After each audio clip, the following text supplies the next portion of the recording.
Okay, so now that this is complete and I'm very happy about it, I will move on and continue to crochet this. And I don't think I've mentioned what this is, but basically I'm crocheting a lion because I have recently been promoted to an aunt to a beautiful boy, and his name is Rhys.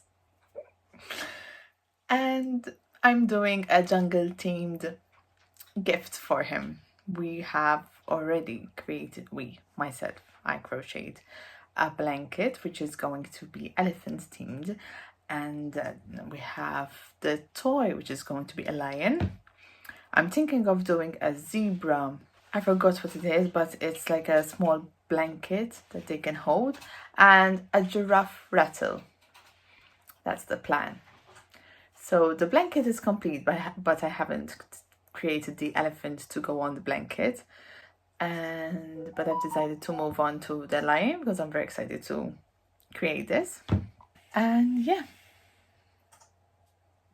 let's continue crocheting these jungle animals for my cutest nephew.